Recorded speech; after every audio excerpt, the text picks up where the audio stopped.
নমস্কার বন্ধুরা, সুইট কিচেনে আপনাদের সবাইকে স্বাগত। আমি শম্পা। আজকে আমি আপনাদের জন্য বানাতে চলেছি নারকেলের আইসক্রিম। তাহলে চলুন দেখে নিই কীভাবে তৈরি করা হয় নারকেলের আইসক্রিম। নারকেলের আইসক্রিম করার জন্য এখানে নিয়ে নিলাম 1 কাপ চিনি নিলাম। এখানে নারকেল কুচি করে নিয়েছি। দেখুন কিভাবে কুচিটা করেছি, এইভাবে কুচি করে নেবেন, নিচের চামড়া ছাড়িয়ে নেবেন। এখানে নারকেল কুড়িয়ে নিয়েছি, একটু বড় বড় করে কুড়িয়ে নেবেন নারকেলটা, যাতে আইসক্রিমটা খাওয়ার সময় মুখে পড়ে, মুখে পড়লে বোঝা যায় যাতে নারকেলের আইসক্রিম খাচ্ছি। এবার একটা প্যানের মধ্যে 250 গ্রাম দুধ নিয়ে নিলাম, সেটাকে জ্বালাতে রেখেছি। এটাকে ভালো করে নাড়িয়ে চাড়িয়ে নেব, একটু ফুটিয়ে নেব ভালো করে।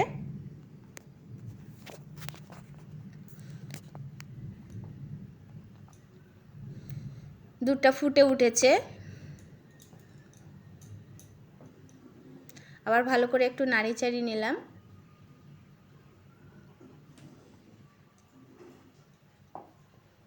এবার এর মধ্যে 2 চামচ গুঁড়ো দুধ দেব।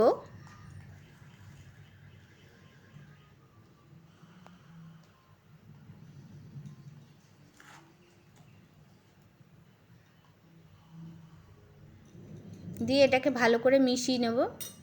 মিশিয়ে আরেকটু দুধটা আরেকটু জ্বালিয়ে কমিয়ে নেব। অনেকটা দুধটা কমে এসেছে। এবার এর মধ্যে 1 কাপ চিনি দিয়ে দিলাম। দিয়ে ভালো করে নাড়িয়ে চাড়িয়ে নেব, আরেকটু কমিয়ে নেব দুধটা। এবার একটা বাটি নেব, বাটির মধ্যে 1 চামচ কর্নফ্লাওয়ার নেব। যেহেতু 1 চামচ কথা বলেছে, এখানে হাফ চামচ দেখাচ্ছে, কারণ এটা ছোট চামচের 1 চামচ, এটা বড় চামচ বলে তাই হাফ চামচ নিয়েছি। নারকেলটা পেস্ট করে নিয়েছি, দেখুন কিভাবে পেস্টটা করেছি, এইভাবে আপনারা পেস্টটা করবেন মিহিন করে।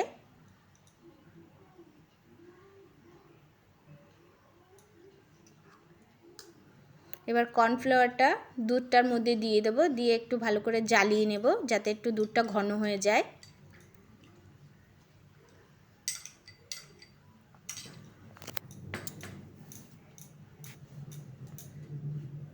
দুধটা অনেকটা ঘন হয়ে গেছে।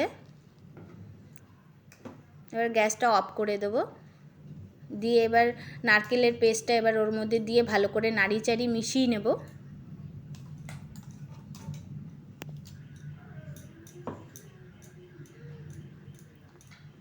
মিশানো হয়ে গেছে, এবার এটাকে ঠান্ডা করতে রাখবো। দুধটা ঠান্ডা করার জন্য রেখে দেবো খানিকক্ষণ।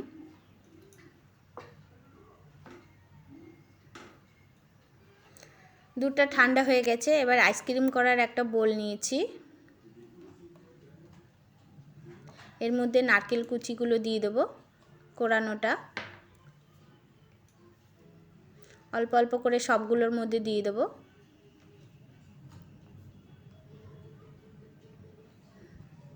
এবার এর মধ্যে দুধটা দেব,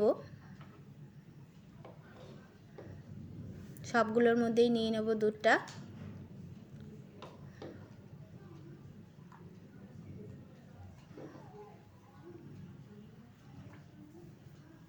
সবগুলোতে দুধটা নেওয়া হয়ে গেছে। এবার এর উপর থেকে নারকেল খানিকটা ছড়িয়ে দেব।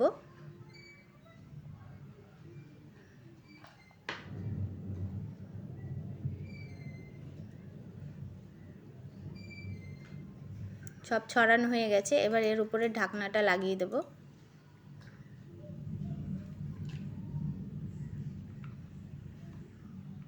এবার এটাকে 7 ঘন্টার জন্য ফ্রিজে রেখে দেব। 7 ঘন্টার পর বের করে নিয়ে আসলাম। এবার এটাকে বের করার জন্য একটা গামলায় জল নিয়েছি, নিয়ে এই বোলটা এর উপরে রাখবো যাতে নিচটা থেকে ছেড়ে যায়।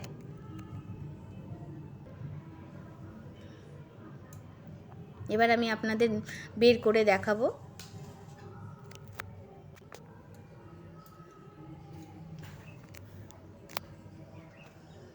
দেখুন আইসক্রিমটা কত ভালো হয়েছে দেখতে। যেসব দর্শক বন্ধুরা এই রেসিপিটা দেখছেন তারা অবশ্য করে বাড়িতে তৈরি করবেন। ভালো লাগলে লাইক ও কমেন্টের দ্বারা আমায় মোটিভেট করবেন।